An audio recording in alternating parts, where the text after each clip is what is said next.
Thank you.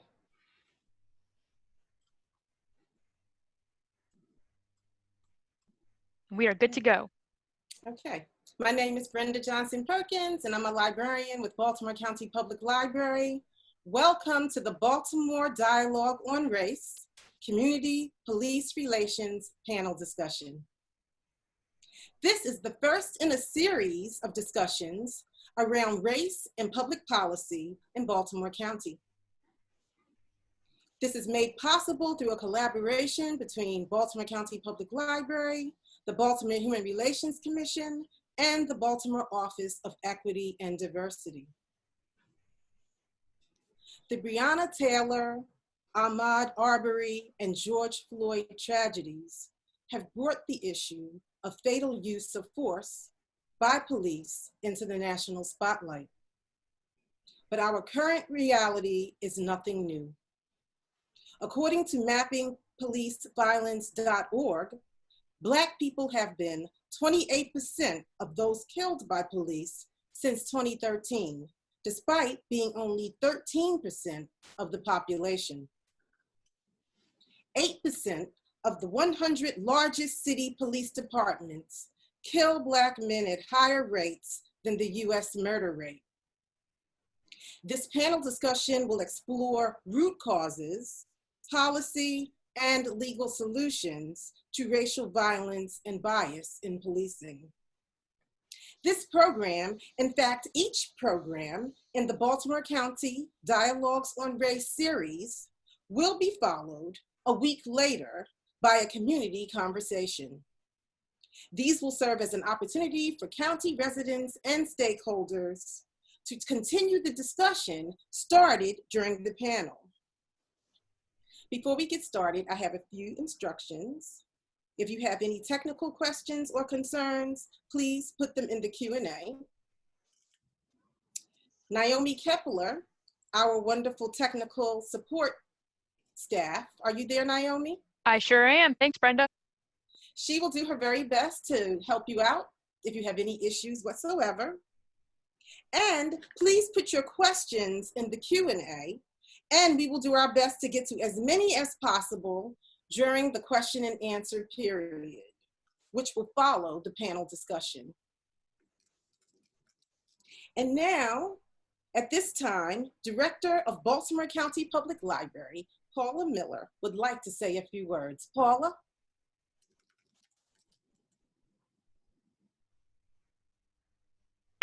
Thanks, Brenda.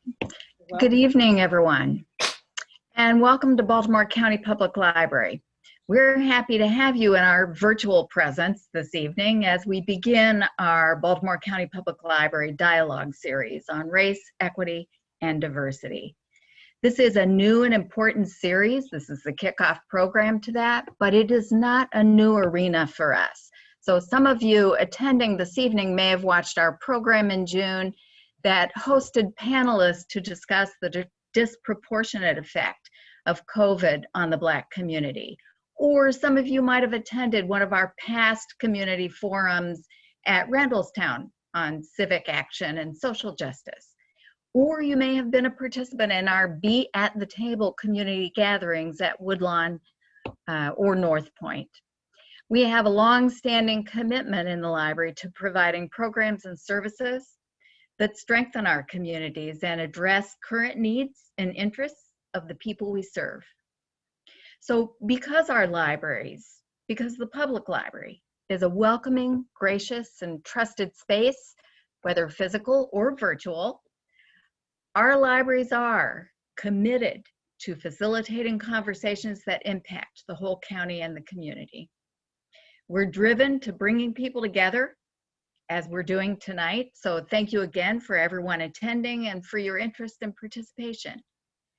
And we're honored to collaborate with experts and organizations that have a role and a stake in the outcomes of those conversations. So I want to personally thank each of the presenters this evening, each of the individuals and organizations involved tonight. So again, welcome to BCPL, welcome to the program. And on that keynote word of collaboration, I'd like to go ahead and introduce and turn it over to our thoughtful and dedicated collaborator, Troy Williams, who is Chief Diversity and Inclusion Officer for Baltimore County Government. Thank you, Paula. Good evening, everyone. My name is Troy Williams. I'm the Chief Diversity and Inclusion Officer for Baltimore County. I would also like to welcome you to our first installment of Baltimore County's Dialogs on Race.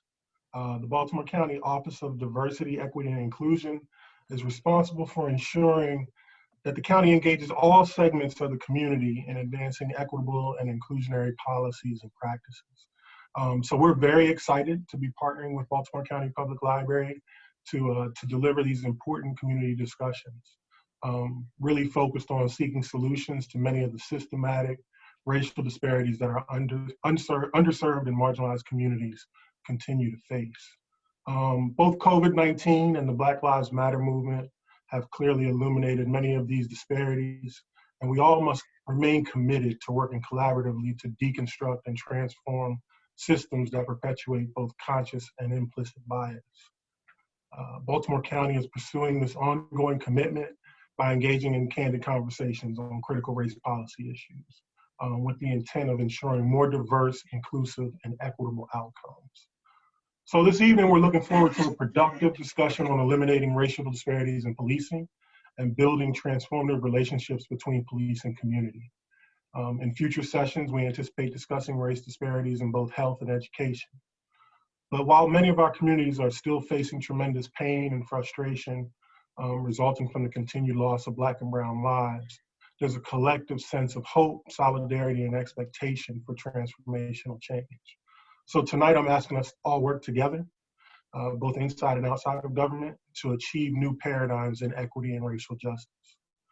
We need to step into this moment and pursue a shared vision for fair and impartial governance of all our communities. And in pursuit of these objectives, we will also partner with the library to host Zoom focus groups that Brenda mentioned earlier. So we're really looking forward to September 1st, when we can solicit your thoughts, ideas, and solutions for improving police-community relations. And I encourage everybody to go to the website and register. I think registration opened today. But ultimately, by convening residents and diverse thought leaders around these issues, like the distinguished panelists we have tonight, Baltimore County can better engage in collaborative, transparent, and effective partnerships with all its communities and stakeholders. So in closing, I just want to sincerely thank every panelist this evening, and all of you that are attending for your commitment to moving Baltimore County forward together. And with that, I will turn it back over to Ms. Johnson-Perkins. Thank you so much. Thank you, Troy. And now let me introduce our moderator. Farajii Muhammad has centered his many missions and initiatives around one simple concept: redefining leadership for the next generation, and especially the Black community.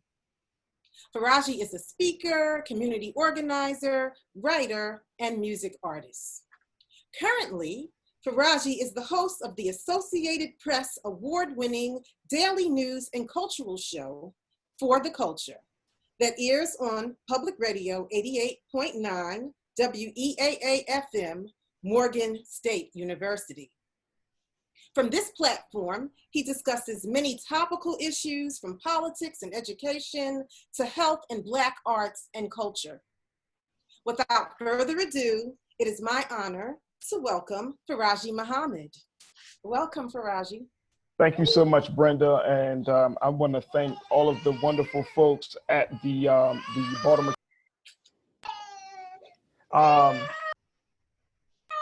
Okay, they were muted. As you can see, I'm a dad as well. My dad. It's all good, man. It's all good. It's a dad thing.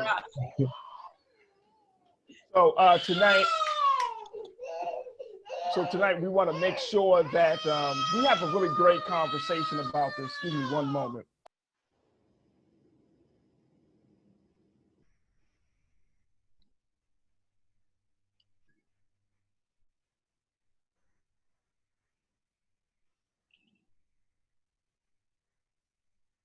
All right, we back on it. Troy, you understand this, sir. So the situation is we're dealing with a very big issue, important issue tonight. We're dealing with an issue where there is much talk about trying to figure out how to move forward. And one of the big things that I think that is important is that we start with a dialogue, with conversation. And so if we can't have a conversation about this, then there's no way in the world are we going to be able to make any policy or laws about this same issue. So I think it's very important that we have a discussion. And I know this is going to be a very, very sensitive conversation. It's going to ignite a lot of passion, some emotions. It may make us even defensive or offensive or offended, excuse me. But the important thing is the conversation needs to be had, because if it's not, then we're going to just keep talking about these cases of George Floyd, Ahmaud, and Breonna, and so many other cases as just a political point, not leading into a real conversation or any real change. I will say this before we get started. I had the great honor and the privilege and the pleasure to talk to prior in 2015 when myself, Adam Jackson, Reverend Heber Brown, and a coalition of folks went down to Annapolis prior to the killing of Freddie Gray here in Baltimore, as there was a momentum around police-involved shootings of Black men. We went to the state legislature, and I personally testified about my accounts of being stopped by police. I've heard other testimonies, and one of the things that I found was at that time, we did not believe, nor did we foresee that a moment like that we've been seeing around the country would make it stop into Baltimore City. That train of police-involved shooting, police brutality would happen in Baltimore. And so when we left that session that year, there were about 17 bills on the agenda, and Adam can certainly correct me, but there were about 17 bills on the agenda around policing in Maryland. Not one of those bills were passed. And so what that spoke to me, and I'll never forget the experience of going down there, not once, a couple of times, just going down there, seeing the process, talking to officers, listening to officers' testimony, seeing the solidarities from police, and more importantly, understanding how this whole dynamic works. And then to walk away out of that situation with no bills passed in favor of at least looking and reviewing and considering a change in policy in policing. And so that puts us in a very, very unique space.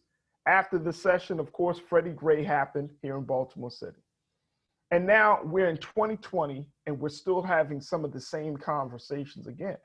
So my hope is that tonight we can push the needle a little forward a little bit more and having discussions. I'm very, very happy to have this esteemed panel with us tonight to share their thoughts on this, both from a national sense as well as a local sense. But more importantly, I think it's fantastic that the library is opening up its virtual doors to have this conversation. So without any further ado, I would like to introduce our wonderful panelists at this point. We are joined by DeRay McKesson, who is a civil rights activist focused primarily on issues of innovation, equity, and justice. He was born and raised right here in my hometown of Baltimore, and he graduated from Bowdoin College and holds honorary doctorates from the New School and the Maryland Institute College of Art, MICA. He has advocated for issues related to children, youth, and families since he was a teen, and as a leading voice in the Black Lives Matter movement and a co-founder of Campaign Zero, he has worked to connect individuals with knowledge and tools and provide citizens and policymakers with common sense policies that ensure equity. We need that now more than ever. He has been praised by President Obama for his work as a community organizer, has advised officials at all levels of government and internationally, and continues to provide capacity to activists, organizers, and influencers to make an impact. Mr. McKesson, it's good to see you, sir. Welcome to the panel. It's good to be here. Absolutely. Let's go to our very next special guest. We are joined by Chief Melissa Hyatt, who was sworn in as Baltimore County's 14th police chief on June the 7th, 2019, bringing with her over 20 years of law enforcement experience with the Baltimore City Police Department.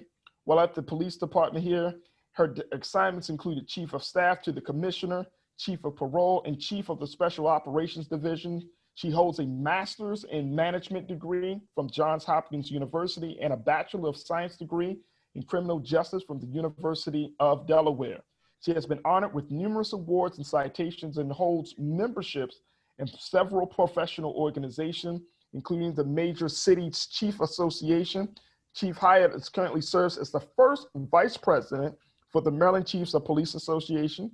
She is an enthusiastic supporter of Special Olympics and youth programs throughout the region, and she is a lifelong resident of Baltimore County. Chief Hyatt, thank you so much, ma'am, for being a part of the conversation tonight. Thanks for the invitation. Great to be here. Absolutely. Mr. Adam Jackson serves as the CEO at Leaders of a Beautiful Struggle. He is responsible for the management and oversight of the daily operations of Leaders of the Beautiful Struggle, LBS, and the execution of its mission. As a West Baltimore native, he observed how city planning dictates how the city of Baltimore functions politically, economically, and socially. His academic endeavors have helped to increase his knowledge of how to plan long-term sustainable strategies that will result in a better quality of life for Baltimore City residents. And his volunteer efforts are aimed at connecting young people to public policy and creating transformative change in the city of Baltimore. Adam Jackson, welcome, sir. Hey, peace and blessings, brother. Always good to see you. You too. Let's go to Mr. David Rose, who is a sergeant in the Baltimore County Police Department. Mr. Rose brings 33 years of law enforcement career experience to the conversation. He has worked in various precincts and assignments throughout the county and served on various committees to study and develop law enforcement strategies, policies, and procedures. He has also been involved in the legislative process of crafting legislation and testifying in Annapolis to have that legislation become law. He currently serves as the president of the Fraternal Order of Police Lodge Number 4, and the FOP is the largest professional police organization in the country. Its members are committed to improving the working condition of law enforcement officers and the safety of those they serve through education, legislation, employee representation, and community involvement. Mr. President, thank you so much for being a part of the conversation. Thank you. Glad to be here. Thank you. And finally, certainly last but not least, is Mr. Tony Fugett. Fugett, is that correct? It's Fugett. Oh, Fugett, making sure. Thank you so much, sir. President Tony is the president of the East Towson-based Baltimore County branch of the NAACP. He also serves as the director of the Central Collection Unit, the Department of Budget and Management for the state of Maryland. I'm sure you get a lot of calls, sir. He also oversees the collection of over 400 delinquent debt types for 715 state clients, with monthly volume increases of 300,000, collecting over $150 million annually. He also sits on the board of directors of the Reginald F. Lewis Family and Foundation, a nonprofit organization founded by his brother in 1987.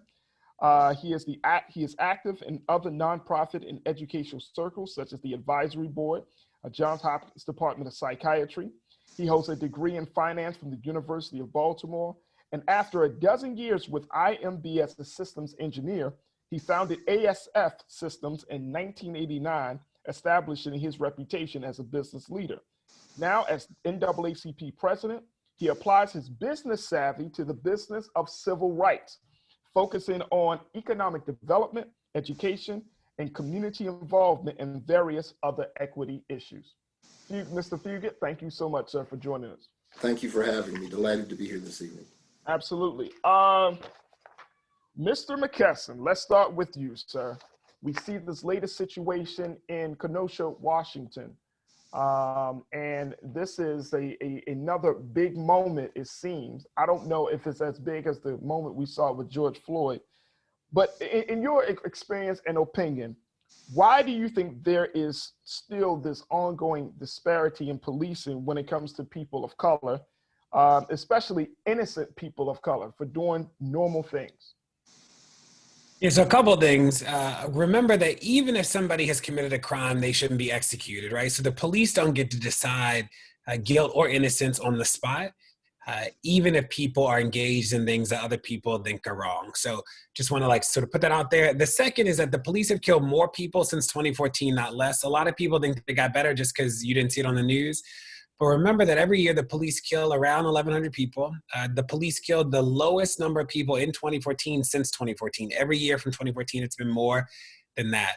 Remember, a third of all the people killed by a stranger in the United States is actually killed by a police officer. And being killed by an officer is the 6th leading cause of death amongst Black men. So the problem has remained as big as it's ever been, even with the pandemic, with the protests, with quarantine. The police have killed the same number of people that they did last year. So it's not a dip. Progress is not happening when we look at the numbers. The other thing to remember is that the police actually kill more people in suburban communities than almost all other communities combined. So Kenosha is more representative of where the problem is and what the problem looks like than some of the major cities that you see on the news. Baltimore is actually in the top 20 cities where the police killed the most people at the rate level across the country. But most of the big cities you see on the news actually just aren't the places where the problem is most acute. There's another town in Wisconsin, Wauwatosa. In Wauwatosa, 50,000 people in Wauwatosa. There's one officer. He's the only officer who's killed anybody in the past 5 years. And he has killed 2 Black men and 1 Latino man. He's killed 3 people. He got a Medal of Honor for the first killing. He got suspended for the second, and he's being investigated for the third. So like these rural communities and suburban communities are actually where the problem is the most acute. I think the third is, and you sort of opened with this, highlighting the work that you and Adam did around Freddie Gray's death, is that a lot of the structures just didn't change. That the police know that often what happens when these situations arise is that the worst consequences normally like an officer gets arrested or fired maybe or suspended. But nothing structurally changes. So I'm hoping that in this moment, there is a wave of structural changes across the country, big and small, because that's the only way the outcomes will change. And the police sort of bank on there being a big moment, a lot of conversation, and then the structure just remains exactly the same. Thank you so much, DeRay. And I want to bring that, and I think you bring that point right to where I want this conversation to go. Chief Hyatt, let's talk about the structural changes. There still seems to be, I think that we're starting to see some shift in how the police departments across the country are handling cases of brutality and use of force. But structurally, it still seems to be that there's very, very slow movement. Talk to us, if you can, from a police department official's perspective, why the structural changes seem to be so slow in taking root. So I'm going to speak from a Baltimore County perspective rather than speaking from a generality. And I'll say, change, and particularly change in large organizations, takes time to implement. I can speak about some of the things. So I started in June of 2019, so about 14 months ago. And during that time, we have made a lot of progression, internal progression, whether it's some of the roles that we've built, like our Director of Accountability and Compliance, who right now is spending a lot of time reviewing different internal components within the organization to provide recommendations on improvements that we can make, looking at best practices across the nation to evaluate where we are, or our Director of Diversity and Inclusion. We're starting to see police departments nationally focusing on diversity and inclusion. Right now, there are not very many police departments that have people in that role, but we absolutely recognize that the work that we need to do to continue to build relationships with our community, there's an internal component and an external facing component. And, it takes time to build those pieces, whether it's the training piece or continuing to focus on diverse recruitment so that way we can reflect the communities that we serve. These things take time. And for us, in whether it's law enforcement or anything else, for us to have sustainable change, we have to create solutions that will stand the test of time. And I think you said really eloquently at the beginning that we have a moment and then we kind of move on, and that's really what tends to happen in society in general. And where we are right now in society, we're at a different place. And from the police department's perspective, our commitment is to listening and to being part of building sustainable solutions. And that takes time to do properly and effectively. Mr. Rose, I want to bring you into that because as much as people call for change in terms of the structure, people look into the department, the relationship that the department has with the Fraternal Order of Police, with this union, is brought to the forefront because many people believe, sir, that the union only looks to protect the interests of the officers only, versus looking at the officer's actions in a situation and not doing its due justice, its due diligence to bring that officer into account for their actions. Can you speak to this, like this view that people have, and in some cases, this disparity of penalizing officers when they are wrong versus protecting officers just because they're officers? Well, we take a view, at least in the 19 years that I was vice president and the last 8 months that I've been president, and we have communicated with Chief Hyatt and the chiefs before her, that we take a point of view different from other unions that they may take. We're more of a, how can we work together to make the police department better? How can we work together to help make the relationships between the police department and the community better? And we think the citizens are better served if the union and the police department work together collaboratively on those issues as best as we can. Of course, at times, there are some adversarial situations just because of the roles that both play between management and employees. But we try not to take those personally and be constructive and have the dialogue. And in my time as vice president, court appeals have gone from several years to zero over the past several years. Trial boards, we went several years without trial boards because we resolved the issues. Part of that was getting fair and equitable discipline with the officers and having the conversations to get situations where I could go to the officers and say, that's a fair offer of punishment. I think you should take it. It's always the individual officer's choice, but we don't stand in the way of the disciplinary process. What we do is we're there to monitor the disciplinary process and make sure it's fair and make sure that it's done the way that it's laid out and supposed to be. We think that as the union, the citizens are better served when we take that role. They don't want to see management in the union, going at loggerheads, most of the time. And you have to take those steps to work together as much as possible because everyone benefits with a better product when it's all said and done. Absolutely. Is there a concern, Mr. Rose, about the great influence that unions have on policing policies? Is there a concern, at least with Lodge number 4, saying, you know what, the unions have a great amount of power, of lobbying power, and that it sometimes can interfere with justice? Is there a concern with you and your folks at Lodge number 4? Well, I have to touch on the second part of your first question, which was the representing officers when we feel they've done something wrong or they have been sustained and found, for lack of a better term, guilty of an offense, policy infraction, or a violation of the law where maybe the state's attorney took the opportunity and made the decision to prosecute. Thankfully, that doesn't happen very often in our agency because our officers don't get themselves in that situation. But we do represent them because under legal guidelines, we have a duty to represent our members. Mm-hmm. But we don't necessarily have to agree with their actions. It can end at providing them competent legal counsel for their defense because they're a member, and the defense goes where it goes.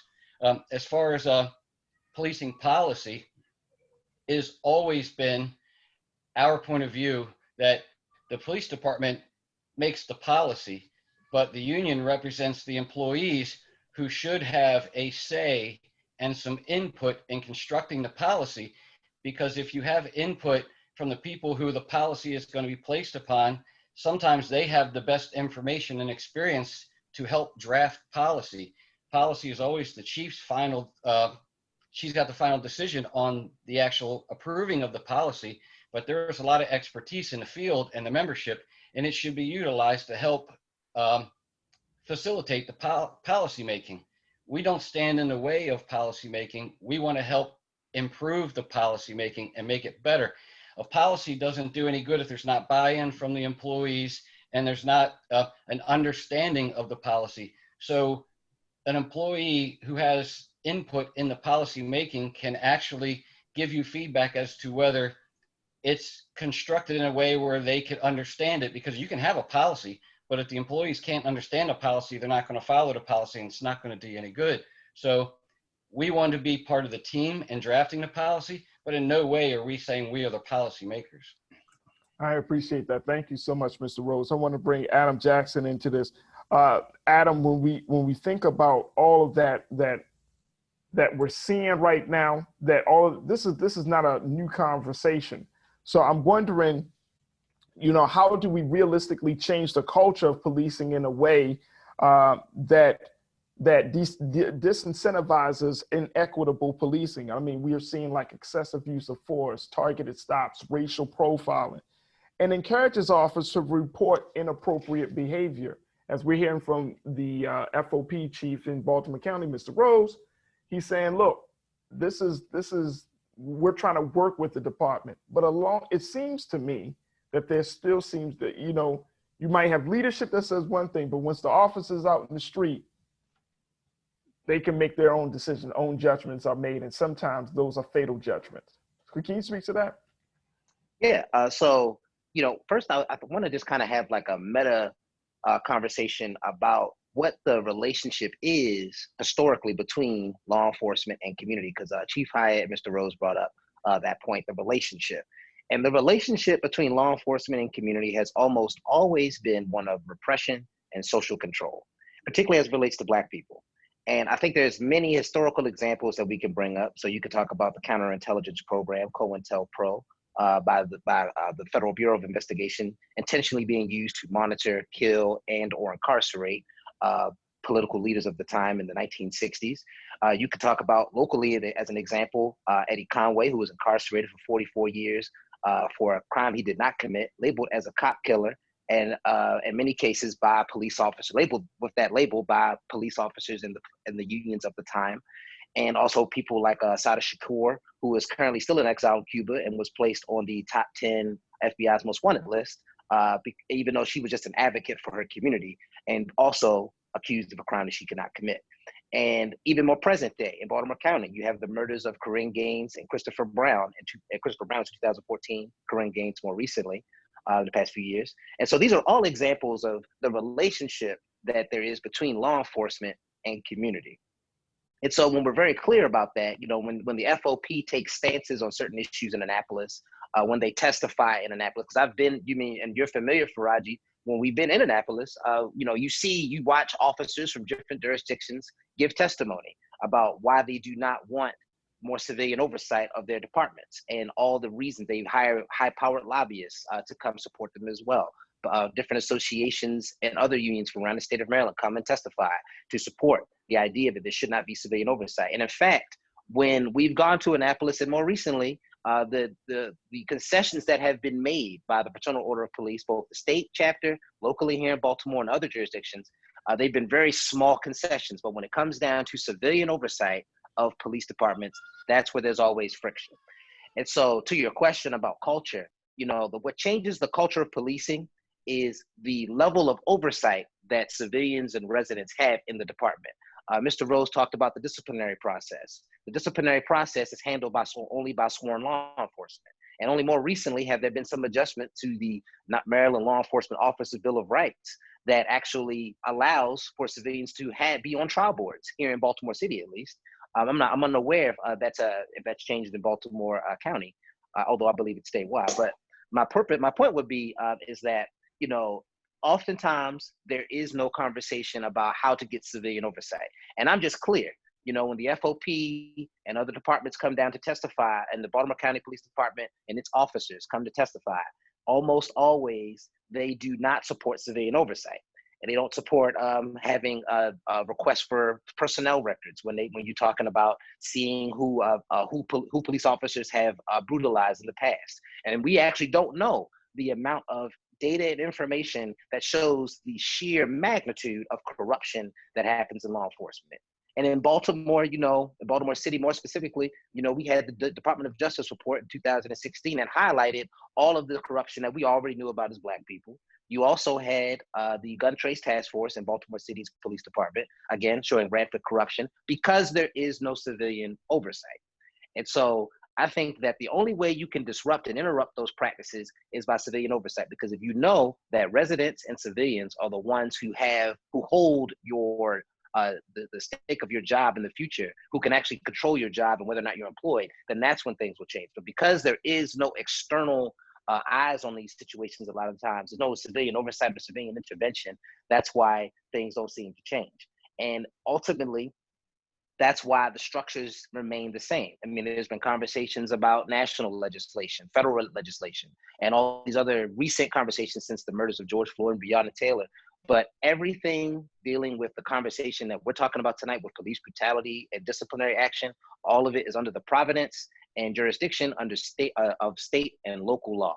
And that requires that if the FOP wants to commit to racial justice and ensure that there's civilian oversight, then they need to support legislation that does that. If the county police department wants that to happen, then they need to support that as well. But that has been the block, and that's been the biggest blockade to changing what's been happening in law enforcement in the state of Maryland, at least for the past 20, 25, 30 years. Let me bring NAACP President, Mr. Anthony Fugett, into the conversation, and President Fugett, and listening to Adam talking about that history, but more importantly, emphasizing civilian oversight.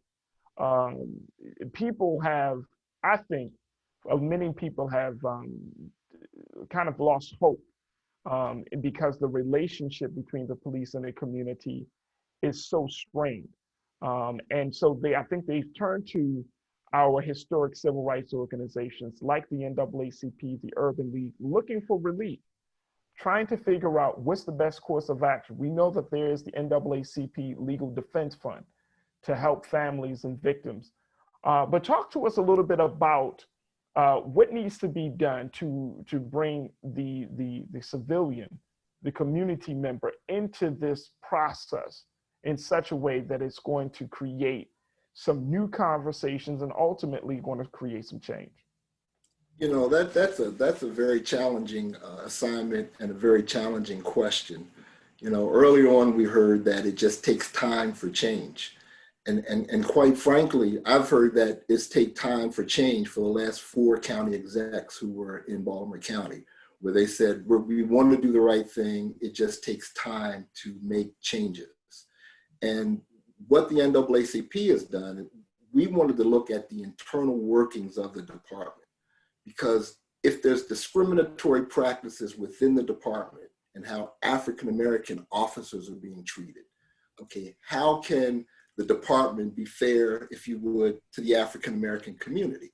So we looked at the hiring practices in the department, and we looked at a number of other areas in the department. And we have just concerns there. And until the internal workings of the department are addressed, okay, you really will not have a change, if you would, in policing. You know, and then you say, well, what got this started? We looked at African Americans were disproportionately stopped in Baltimore County for traffic stops.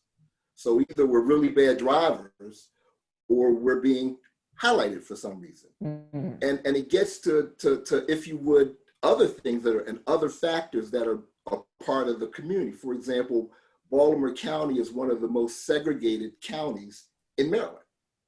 So if you're driving in the wrong neighborhood at night and an officer's perspective is that there are no people of color supposed to be in that neighborhood, you get stopped. You know, and that leads to something else. So there are a lot of other issues that are building or take place in the community that have to be addressed that will ultimately lead to, if you would, better policing. You know, we talked about the internal stuff in terms of the department. We talked about the diversity of the department. I mean, today we're still trying to have a department that reflects the community that it serves. And I've been hearing that we're going to fix that, and it takes time for the last 20 years, and it hasn't been addressed and it hasn't been fixed. So the question is, what do we do to in effect make a change? And maybe it is civilian oversight, and maybe it is having civilians look at and make decisions and determination in terms of how the police department sets its policy and how it does its thing. Because as it was mentioned earlier, they do their own thing. And we are on the outside and we're looking in, and we've got to find a way where we can have meaningful input to make meaningful change internally in the department before we can ever expect to have changes in the community. DeRay, I'm wondering, is it policy? Is it training? Is it judgment? Is it implicit bias? You know, is it all of it? Because I feel like we're having pieces of a larger conversation, and then we're trying to bring it all together. And then we also have to look at, okay, if it's policy, then that's going to put us in a different place. If it's a behavior, implicit bias, you know, now we're maybe putting something on police officers that they're not equipped to do, which is to study the psychology of the person that's in front of them. I mean, I don't want us to overthink this, right? Yeah. And I think that people we had this whole overthinking in 2014, 15, 16, 17. It's like, imagine if you had a job where it was impossible to get fired. What would you do? Is training the solution? No. Imagine if you just could not get fired, and that is sort of or there was no accountability. So when Adam talks about community oversight, that's one way to do it.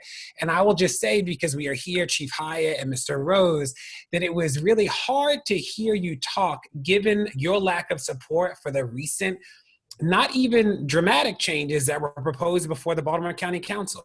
So when I think about, as much grief as people give the city of Baltimore, I'm reminded that in Baltimore County, more people were killed by the police last year than any other jurisdiction in the state of Maryland. It wasn't the city.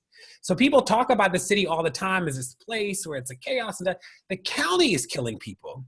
The county killed more people than any jurisdiction in the state of Maryland. So that is that's a real thing to bring to the conversation. So when I look at the quotes that Chief Hyatt and Mr. Rose gave, it was fear-mongering, and I don't use that as an accusation, but it is just what is true. This idea that restricting the force of officers would make people less likely to do things. It would hamstring officers to have and this wasn't even we did 8 Can't Wait. It wasn't even all 8 of them. It was a duty to intervene, or this was sort of light work. And Chief Hyatt, you didn't come down supporting that. And this wasn't even World War, massive change. This was saying that we're gonna reduce the power of the police. And Mr. Rose, one of the things that you said, because I wrote it down, is that it was this idea that people are gonna abuse the power to complain about officers, and that officers are going to be threatened. And it's that sort of fear mongering that there's literally no research in the United States that supports those ideas. That is just not true. We've seen cities all across the country reduce the power of the police and restrict use of force. And you know what? What we've seen is that the communities are safer and the police actually are safer. Why? Because using force is like getting in a fight. And when you get in a fight, both people can get hurt.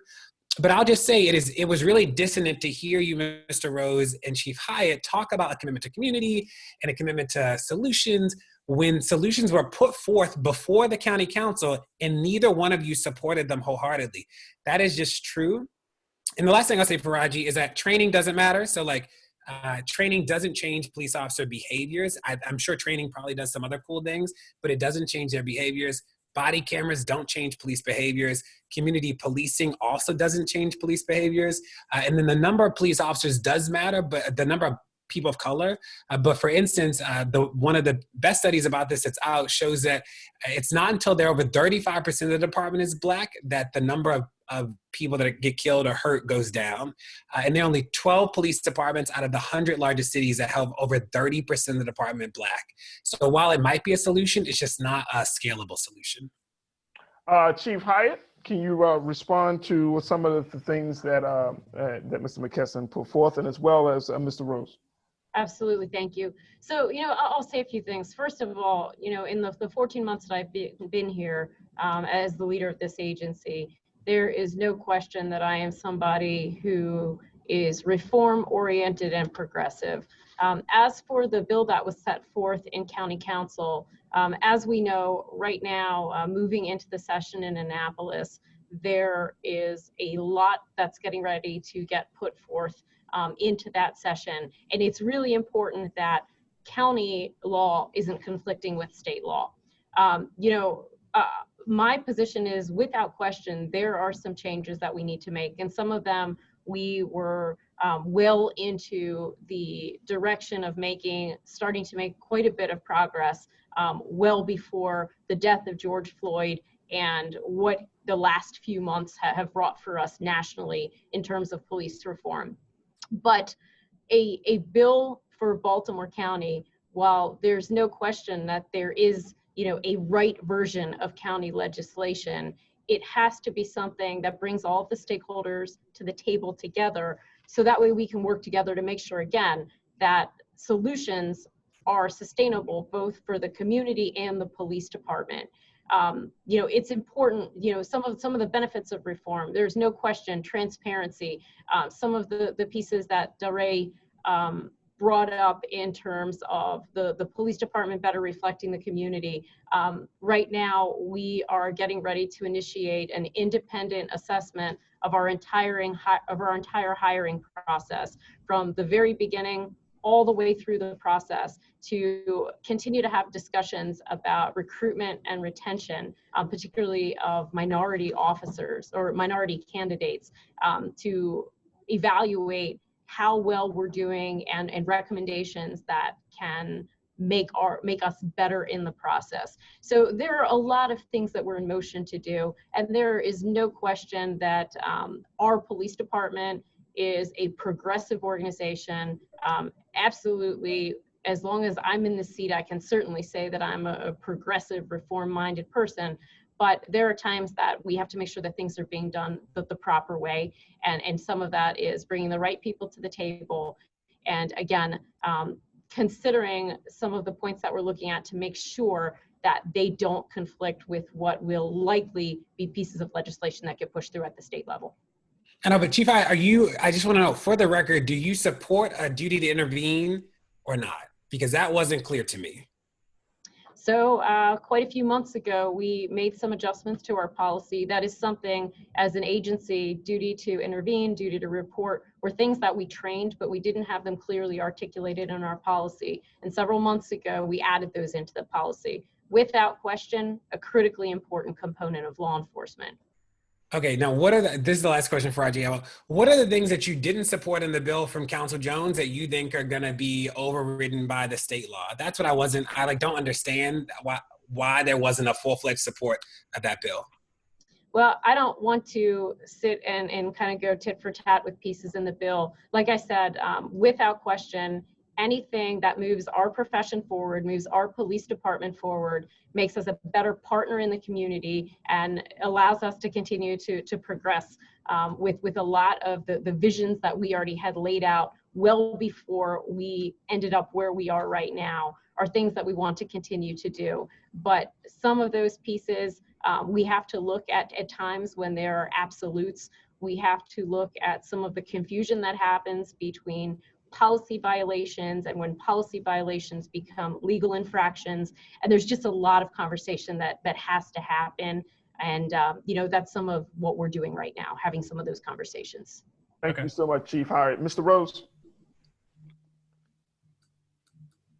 Yes.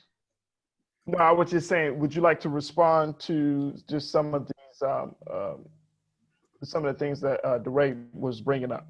Yeah, I kind of can echo some of the things the chief said. You know, the bill that Councilman Jones put in that he has spoken about several times, he and I had over 4 hours of conversation about that legislation that he was submitting. And we had some good dialogue. But he kind of ignored 33 years of police experience and advice when you tell, it's kind of what I talked about earlier. If you're going to have a policy that can't be understood or would be impossible to follow, you're wasting your time. The chief said it correctly. You got to bring all the stakeholders in so that you can have the constructive dialogue to construct policy to get a finished product that works and is sustainable over the long term. The bill and some of the absolutes and some of the things were in it could make things be impossible tasks. You're taking policy and making it law, and then there's some confusion over a policy violation being a criminal violation. You got to bring everybody in. You can't just put a bill in because you copied something somewhere and you think it sounds good. You got to have constructive dialogue with the people who it's going to affect, because they are the ones that can provide the input back to you to say, well, I think you're headed in the right direction, but we may need to tweak it over here because this might be a better idea and this might work better. Those conversations, happened a little bit, but there was no follow through. So we work with the chief. She and I have, and her designees have been having a lot of conversation over this duty to intervene and things along those issues. We have been training them 20, 30 years since I've been on the job, but it was never explicitly written in the policy. It was always just understood. You trained it, you did it, you knew it, and that was it. Only until recent events happened did somebody really look at it and go, oh, well, it isn't exactly written in there. We do it. We should make it part of policy. So we have worked with the chief as a union and some designated people on my end to construct a finished product that I think everyone will be happy with when it's all said and done and put out. Mr. Rose, just very quickly, because I know we have other questions, but I'm wondering, do you believe that there is an issue of, the union as well as the department catching up, evolving its policy, and more importantly, how it approaches policy? Because, you have all of these kind of major issues that are happening around the country, and then the culture of policing, or the culture of how people should be policing, is constantly, well, people want to see a change in the culture, but there still seems to be a kind of a stalled effort from police officers and law enforcement agencies, and not just even locally, I'm just saying nationally. I think police departments are one of the few institutions in our country where the accountability measures aren't as strong as they were in other industries. So are you concerned that maybe the institutions are not meeting the times, or do you feel like, hey, the times need to go back to the pacing of the institution? You have to get it right. And I'm a second generation police officer. My father was a police officer since 1968. I came on in 1987. So if you look at the police profession, evolves and changes every day, every month, every year. New cases come out which change the way we do our jobs, affect the different enforcement actions we can or cannot take. And you can do Tennessee versus Garner, Miranda, and cases along those lines. In the 1960s, Miranda didn't even exist. One case happened in the Supreme Court, then you have Miranda. Tennessee versus Garner in the 80s happened, and then the fleeing felons. So police work is ever evolving and ever changing all the time, and we are always moving in that direction. But there has to be opportunities like what is happening now, because there are a lot of things that are misunderstood about what happens in the police department. And one of them would be the accountability process that someone brought up just a little while ago. Police officers are held accountable. I know it. I've seen it from my position over the last 20 years with being involved with helping facilitate the employee and the disciplinary end in the police department. And I have worked hard to try and make that process run smoother. So it has worked better. Officers are held accountable. And in a span of 3 or 4 years, we separated, 14 or 15 officers, just no hearing boards at all. It was the communication between the police department and the union to have dialogue with the employee to say, it might be a good idea for you to resign, or it might be a good idea for you to leave. And those things happen. Are they ever run up the flagpole and bragged about? No. We do a bad job sometimes advertising our own good deeds, but accountability is up there at number one in police departments, at least in this one. I've never worked in another one, but if it has to be fair and it has to be proportional. Not everything is a termination incident. So we use the term, you can't kill a fly with a sledgehammer. If a guy loses 2 vacation days or is suspended for 2 or 3 days for a proportional offense, and that was a rightful discipline, the goal of discipline is to correct behavior. It's not to inflict punishment. If we're going to go to the point where we're going to inflict punishment, you might as well go to termination. So you have to make the punishment the discipline proportion with the offense. So we've tried to do that over the last couple decades, and I think we've done a good job of it. And we continue to move forward and always try to make strides and improve, but I think we're headed in the right direction. Thank you, Mr. Rose. Mr. Fugett, I want to get your take on, as we continue to talk about policy, there is a huge conversation around defunding the police and looking at the budgeting of police departments around this country. And we can certainly talk about the budget. And here in Baltimore City, the police department gets well over $500 million, a significant chunk of the city's budget. And people are wondering, are we going to see a return on the investment?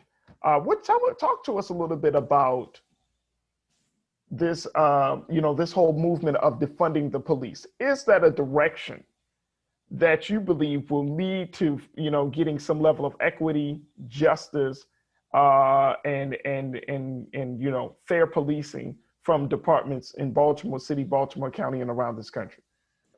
It's interesting that this concept of defunding the police department. When you talk about defunding the police department, you're talking about specific services that the police form that you'd like to have done in some other organization. For example, if a police officer is doing social work, they shouldn't be doing that. That's not what we're paying them to do. Maybe those dollars need to be moved to the social department, if you would, and that they would have the responsibility for that. So basically what it sounds like is trying to get a right sizing for what the police department should do and not do. And how do they do it? Because they can't do it all, and I'm not saying that I'm opposed to defunding just in the nature of defunding the police department, but I do believe that we have to get under the covers and find out what it is that they do and where potentially it could be done better. Like when a mental health situation comes up and you've got somebody with a mental health, who's the right person to answer that call?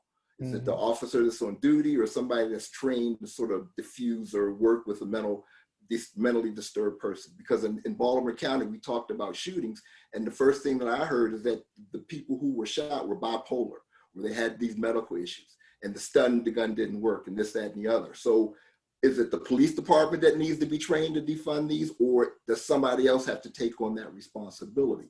So defunding says moving the responsibility somewhere. I'm still trying to figure out where that is and who would take on the if you would, the social responsibilities that the police department will perform today.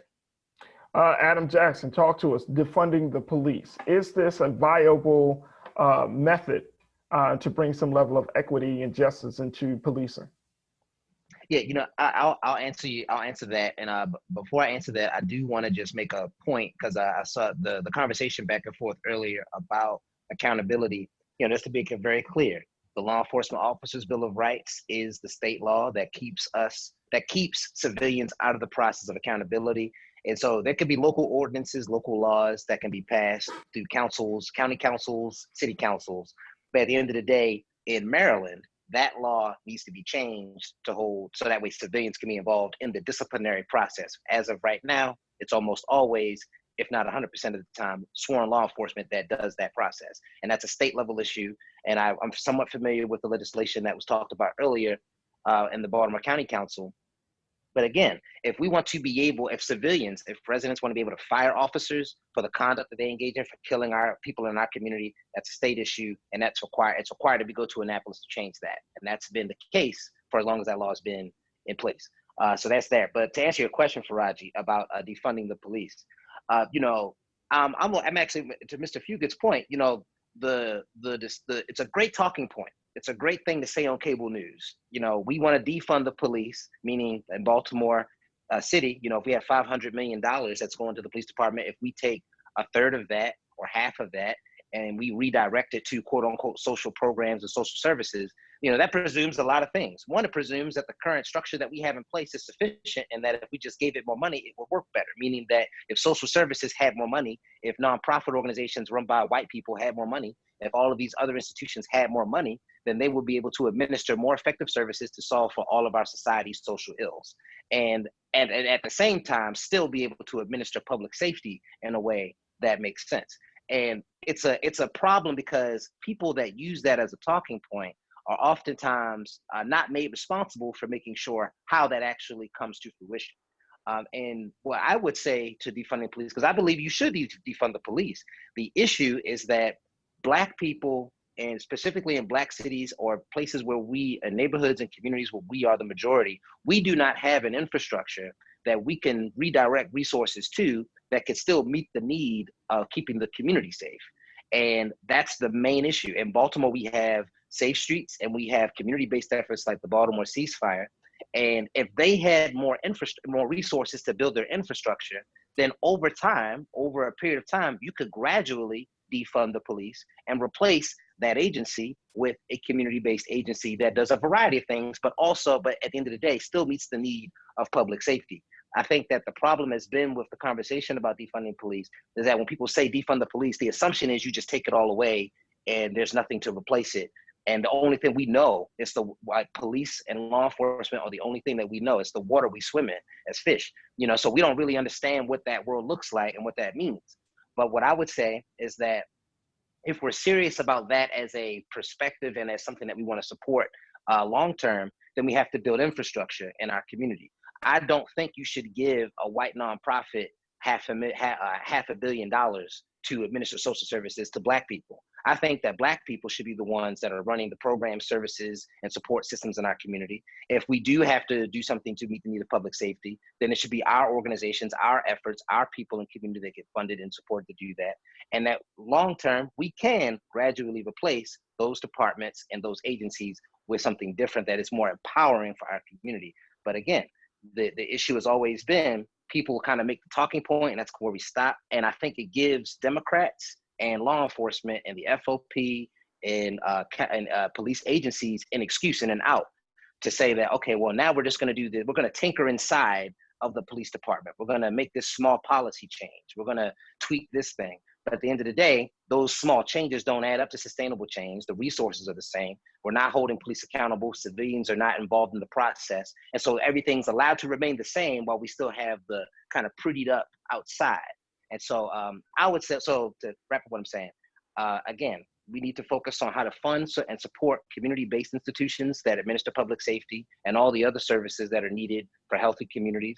And if we're going to hold police accountable in the state of Maryland, then the only way we can do that is to change and or abolish the Law Enforcement Bill of Rights and make sure that that civilians can be a part of the process of holding police accountable.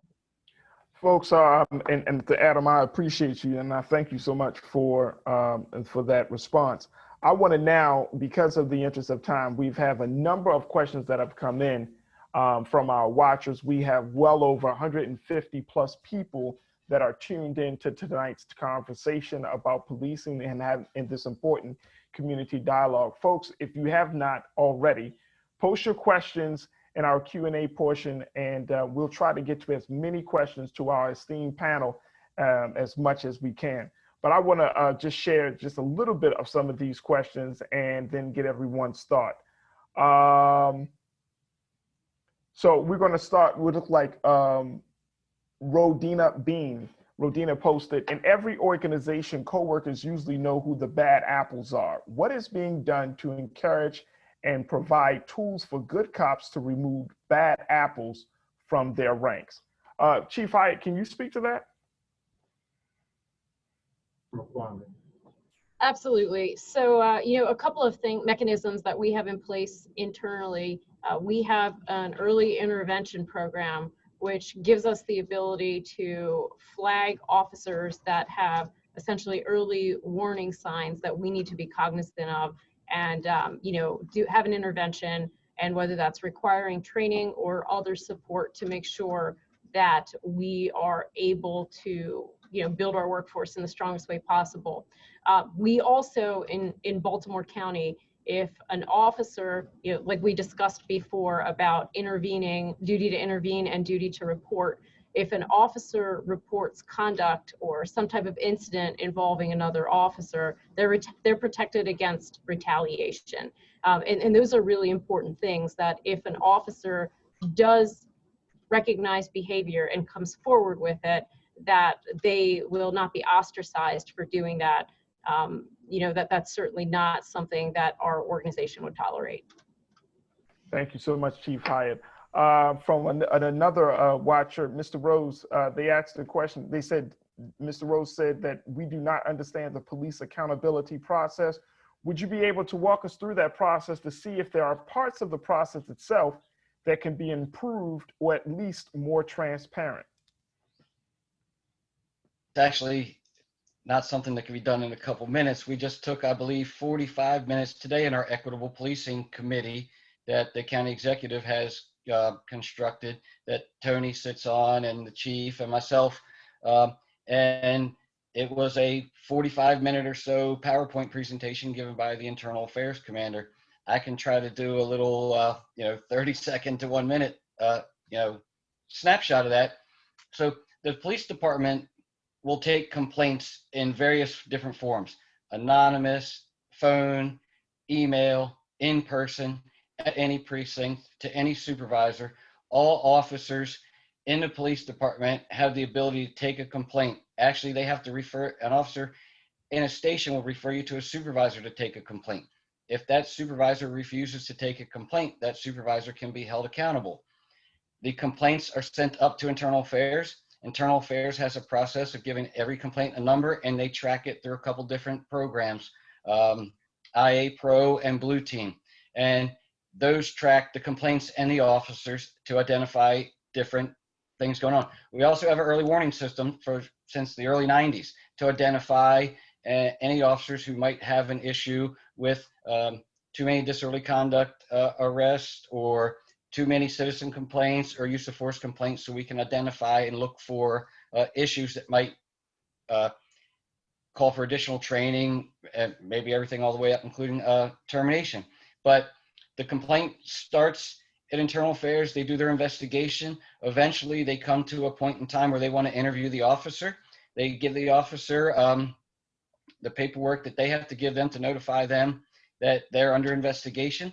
That officer has 5 days, 5 working days, to get representation to be interviewed by the police department. Here's the misconception in that part of the LEOBR that people don't understand. Under the law, an officer who is accused and is being interviewed, and it's not just Maryland law, it's case law, has a right to representation at an accused interview. That's not just the officer, it's any represented employee in organizations, any organization. So it's not just the police. So what that 5-day rule is it benefits the department, not the officer. The 5-day rule basically allows the department to say, if you don't get representation in 5 working days and come in here and be interviewed, we will interview you anyway, because you are deemed to have waived your right to representation. So people think the 5-day rule actually helps the officer, but what it does is it allows the department to say, after 5 days, you don't have a right to representation. We're going to bring you in here without representation. So the officer comes in, the officer signs the paperwork and is ordered to talk. It's not like a citizen. You don't have a right to remain silent. You have to speak. If you refuse to speak and answer the questions, you can be terminated. And then you answer the questions. The facts are what the facts are in the case. There's no leading questions. If there's video, body camera video, they're put out there. There's nothing hidden. There's no gotcha moments. The cards are put on the table. The investigation is done. It's reviewed. There's a finding. It's either not sustained, sustained, unfounded. There's several different categories. If the complaint is sustained, there's a matrix guide for punishment that determines whether it was a smaller violation or a more serious violation up to termination. And the punishment is then given to the officer. The officer can take the punishment, or the officer can choose a trial board. Well over over 90% of the time in our department, an officer takes the punishment, period. Just accepts it, moves on.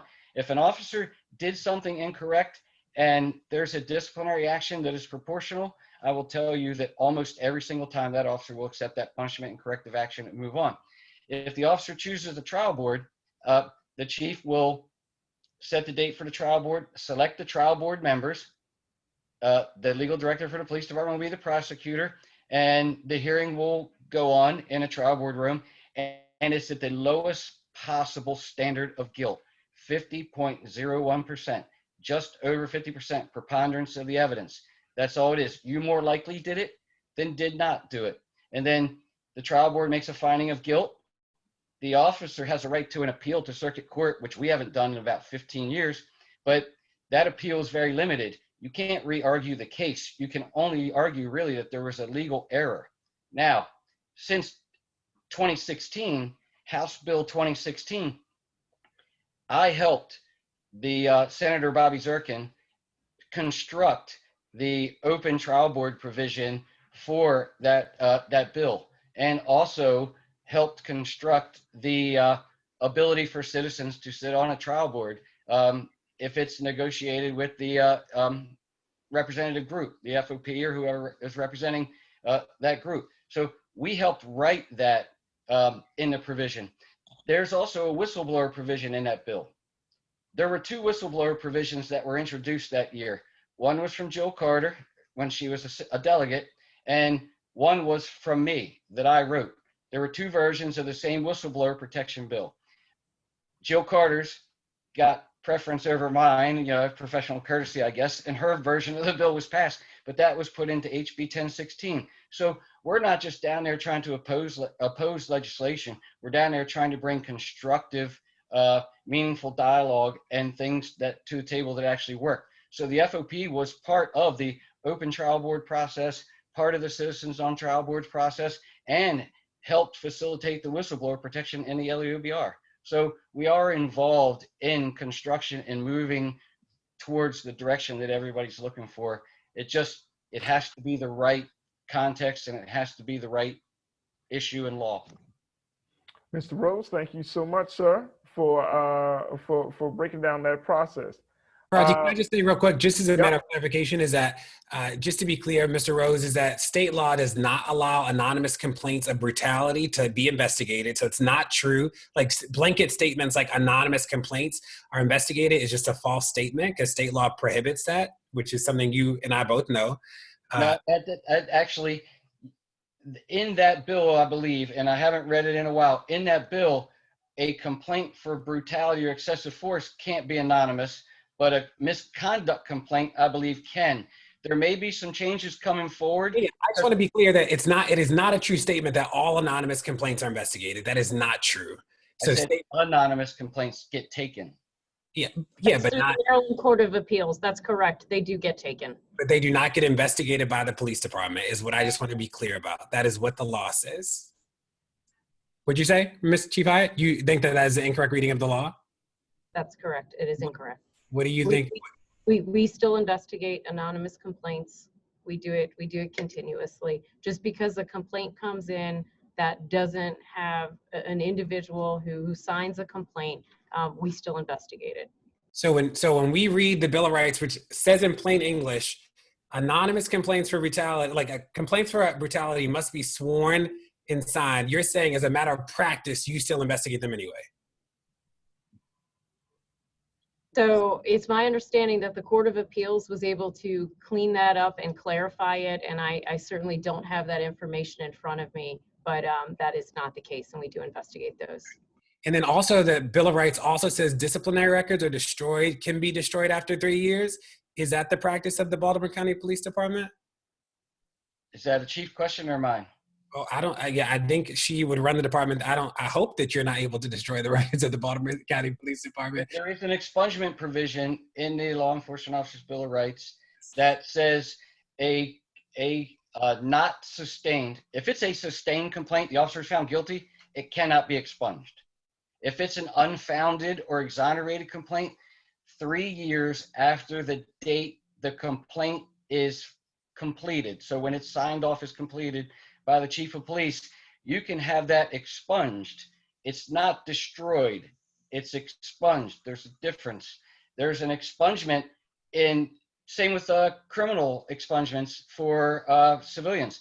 They're not destroyed, they're just moved to a separate category with very limited access. So if a civilian gets a criminal record expunged, it's not destroyed.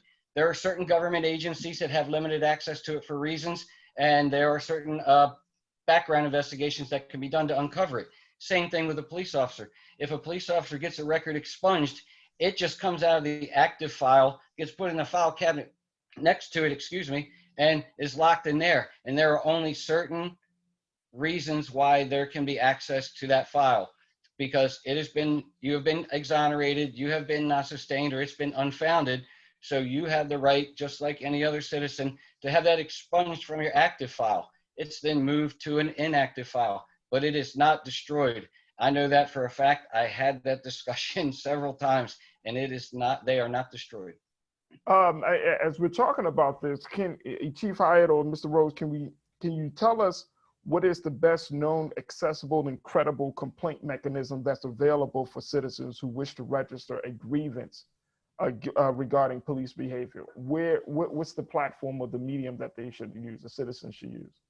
Sure. So we have a lot of options, and one of the things that we actually discussed today at the work group for equitable policing is one of the things that we need to do a better job of in the police department is making sure that the public understands the options that they have and really understands the process, our complaint process and our investigative process a bit better. So that's really something that we're going to spend some time focusing on. But the public can make complaints online. They can call a particular precinct if it occurred in a precinct. They can call internal affairs. They can come in person and they can lodge a complaint. So, we really try to make it as an accessible process as possible, but we are going to spend some time working on our public education portion of it, because I don't think that a lot of people in the public really know what all their options are. Absolutely not. I think that that's part of the issues and the problem.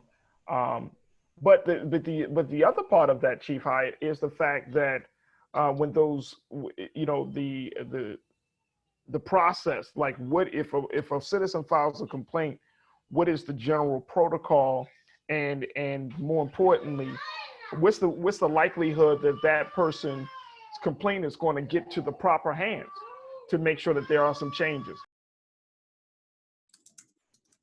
So, it's very simple. One of the options is for a complaint to be lodged directly with internal affairs. And when it goes to internal affairs, there will be continued communication between the complainant and the investigator from internal affairs. And, certainly if somebody believes that there's misconduct occurred or something like that, in many realms, that's really what our recommendation is. But, there are other mechanisms, like I said. The online option is certainly a feasible option. And again, when that complaint, should that complaint end up in internal affairs due to the severity of it, the individual that lodged that complaint will have continued communication with the investigators. Absolutely, I appreciate that, Chief Hyatt. Anyone else? Mr. Rose, do you want to speak to that, sir? No, I can reiterate what the chief said. If somebody wants to make a complaint through one of the different avenues that we have, and we try to make it as accessible as we can, although I think we still do have to do a better job advertising how to do it. I would not want to be the supervisor that did not take the complaint and forward it as you're required to by policy, because you would probably have bigger issues than the person who was initially going to have the complaint made on them. We would strictly hold somebody accountable for not taking a complaint. And I appreciate that. Mr. Fugett, I want to get you, if we're talking about legal solutions here at this point, what would you recommend, or what does the NAACP recommend when folks may feel like they've been brutalized by the police? What course of action can they take for legal representation and making sure that their case is being heard? Well, that's an interesting question. If a person wants to have legal action taken against the police, the NAACP would not take something like that on. We would recommend that that person get an attorney who specialized in that, and then we would monitor, but we would not have, if you would, a direct relationship as it relates to the suit. We stay away from those types of things. And I guess you mentioned earlier the NAACP Legal Defense Fund is different than the NAACP. They're two different organizations. So if it's legal, we have to take a step back, but we do monitor for outcome. I appreciate that. Thank you so much, Mr. Fugett. I want to go back to, again, we're going to take, in a few moments, I'll get like a final remarks. I want to get one more question from our watchers. And again, folks, we're going to, just for the sake of time, we're not going to be able to get to all of your questions. But if you want to continue to post your questions, we will have Brenda and the wonderful folks at BCPL to take your questions and then send them over to the proper voices to make sure that those questions are handled. Adam, you talked about community-based programs. Brandy asks, would community-based programs have levels of paid and volunteer opportunities? She says that I think they could draw from clubs at local high schools. How do we get the next generation involved in this process of policing, and more importantly, this process of community engagement and changing the relationship? Yeah, I mean, there's lots of examples of community-based organizations that are actively working every day to make communities safe.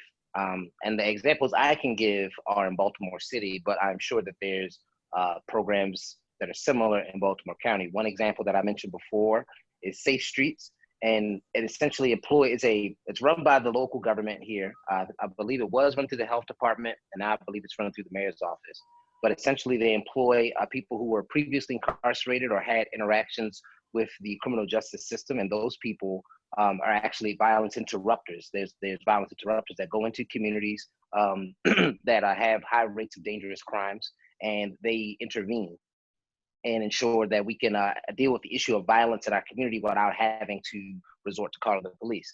And they've been highly successful, and they always need more people to support them. And part of our work, LBS, part of our work has been to figure out how to get them more sustainable revenue streams and more sustainable funding in the long term, because it's been very difficult for them to run in the past 10 years or so, because they've had issues with maintaining their high levels of funding. A second example of something that people can just get involved with immediately is the Baltimore ceasefire. Even though it started in Baltimore City, the woman who was the co-founder of it, Erica Bridgeford, is very clear that it's about disrupting and interrupting violence and figuring out ways to create more healthy and whole communities.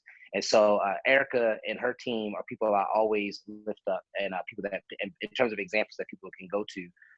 And also, lastly, if people are interested in figuring out how to deal with this issue from a community-based perspective, groups like mine and Out for Justice, who has people who were previously incarcerated, returning citizens, do advocacy in Annapolis.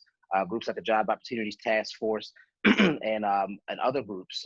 We constantly and consistently go to Annapolis to advocate for changes to the legislature to change some of these issues that we've been talking about tonight. And that happens every year. It got cut short this year because of the COVID-19 public health emergency. But if people are interested in supporting changing any of the dynamics around what we talked about tonight, then we're going to be back in Annapolis in 2021, and so feel free to hit us up if that's what you're interested in. I think you're muted, Farajii. Adam, we appreciate the work that you're doing, and we appreciate those resources. Mr. Fugett, I will give you an opportunity to give your final statement, final remark about this issue, and some resources you can offer. I guess this evening, the one thing that was hopefully clear to everyone is that this is a very complex problem and an issue that we have in Baltimore County, and in fact, nationwide as it relates to the police department. And from the discussion, hopefully everyone can see that there's really no, if you would, magic pill that one can take to fix everything. That it's going to take work, and it's going to take more sessions like this where there's a communication and a chance to dialogue. And I think that the follow-up sessions are going to be very important because it seems like there are a number of people in the community who are very interested in this, and we need to continue to work with the community. And we encourage people to join the NAACP and become members. We have our meetings. We now do them virtual the first Wednesday of every month. And if you check our website, you'll see and have a Zoom access to get into the meetings and become a part and learn more about all of the things that are happening in Baltimore County. So we encourage people to come in and be a part of our organization. And again, I'd like to thank you for having me this evening to talk about police reform. Absolutely. Thank you, Mr. Fugett, for being a part of the conversation. Mr. DeRay McKesson, Campaign Zero, you've been doing this work for many years now. What's the best course of action that we can take from a conversation like that, and how can folks access some resources? So a couple of things. Remember that, we polled Maryland voters, and in Maryland, 71% of Maryland voters support a repeal of the Officer Bill of Rights. The public is more progressive than elected officials and is as progressive as the best organizers, right? So the public is actually with us on these things about accountability. I'll also say, just as a matter of fact, that the legislation that did not pass in Baltimore County that Mr. Rose and Chief Hyatt did not support would have made it law that officers can't use chokeholds. It would have made it law that there's a duty to intervene, which is a higher standard than just having policy. It would have made it law that there's de-escalation. And it cannot go without saying that the police support making sure the police support decriminalization when it's about the police, but they don't support it about the public writ large. So when we think about what it means to hold the highest standard possible by enshrining these protections in law, that sends a clear message to everybody that these are important, that it's not solely the power of somebody's supervisor to discipline, but if an officer doesn't intervene, that's a crime. That if an officer doesn't de-escalate, that's a crime. If an officer chokes somebody, that's a crime, right? That actually sends a message to community. And by not supporting those things, it is implicitly condoning some of it. And that's just true. I've seen this all around the country in hundreds of cities that have changed their policies and changed laws. Notably, New York City criminalized chokeholds and neck restraints, or the state of New York did, which is really important. And Baltimore County had a chance to do it and chose otherwise. The third is my advice to citizens is to keep your foot on the fire, to ask a million questions, and to push, because all this change can happen quickly. It doesn't have to take 5 years. It doesn't have to take 20 years. In the next legislative cycle, we could get all the things that people demand. The public is with us. And we have to remember that we were surprised that 71% of Maryland voters supported a full repeal of the Officer Bill of Rights. Thank you so much, Mr. McKesson. Mr. David Rose, thank you so much for being a part of this conversation. What are your final remarks about this discussion? Well, I agree that there needs to be more dialogue and education, because there is a lot of things that need to be discussed and understood on all sides. But like I said earlier, the police department is one of the most ever-changing organizations, which is part of what makes it fun. It's almost like practicing law. It changes every day. It's always evolving with different things happening. And it's the same in the police department. But there are people in the public that we've spoken about, and some of the panelists here. And I don't mean this to come over in a sarcastic manner, so I'm trying to phrase it correctly. But we have a great organization. there's a lot of great people in this police department, and they do a fantastic job. And a lot of the fantastic things and the job they do every day goes unrecognized. And, you know, the officers are humble and they don't actually go out bragging and looking for the recognition that they deserve. But if somebody wants to help facilitate change, I think the best way to do it, and one of the best ways to do it, would be to come be part of this organization. Join, come in. If you're a good person, you have good morals, you have good family, you want to do what's right, come and be part of this organization and police department and help facilitate change from the inside and be part of that change moving forward. But thank you for allowing me to participate in this event, and I look forward to future conversation. Chief Hyatt, your final remarks, ma'am. Thank you. You know, I have to reiterate some of what Dave said, but first I want to start with saying this is really a pivotal moment, obviously for society, but for law enforcement, for our profession, and really for those of us in leadership roles in our profession to listen in forums like this to our communities and to take actions when there are places that we need to make change. You know, we have to look at the history of our profession. We have to assess the areas where we should be making change and then implement it in a sustainable way, but doing it collaboratively with our community partners. A lot of what we're talking about tonight, you know, there aren't easy solutions. A lot of the social issues that we're talking about aren't just police issues, and it's really important for us to spend time coming together, talking, but then doing more than talking, you know, moving it into action. But I have to go back to saying that as we're building the future of law enforcement nationally, you know, we are continuing to look for qualified young adults to come join our ranks. And, you know, people that want to make a change in their community, we are hiring, and those are the exact type of people that we would like to see put in an application with us. Thank you very much for having me here tonight. It was a pleasure to speak to everyone.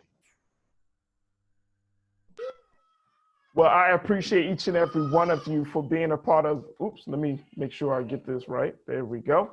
I appreciate each and every one of you for being a part of tonight's conversation. My hope is that this discussion will lead to greater discussions, whether it's in Baltimore City or Baltimore County or wherever the state is. There is still a lot of work that needs to be done, but I want folks to be hopeful and be rest assured that in the midst of all of this chaos, confusion, and uncertainty, if we are willing to communicate and talk to one another, be able to make some strides and make those changes much more quickly than we might thought we would. So I appreciate each and every one of you, and I thank you so much for the willingness to be a part of this very, very difficult conversation. Now we're going to take it back to Brenda with the Baltimore County Police Department, Baltimore County Public Library. Yes, thank you.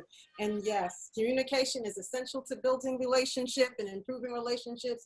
We are glad that you came tonight to share your expertise and on these important issues surrounding equity and justice in policing and the multifaceted approach that is needed to achieve police reform. Thank you to those who collaborated with Baltimore County Public Library to make this conversation possible, the Baltimore Relations Commission and Office of Equity and Diversity, thank you. Thank you to our audience for your attention and your thoughtful questions. We hope that you found this conversation informative and that you will join us on September 1st for a community conversation. You can register at bcpl.info so that we can take what we have learned tonight and turn it into action-oriented solutions moving forward. Also, we hope that you will register for our anti-racism book discussion presented in partnership with the Maryland Lynching Memorial Project, beginning on September 15th, discussing Say It Louder, Black Voters, White Narratives, and Saving Our Democracy by Tiffany Cross. This book is available at BCPL. You can get it online at bcpl.info, and you can also register there for both of these programs. We thank you again for attending, and we wish you a peaceful, enjoyable evening. Thank you.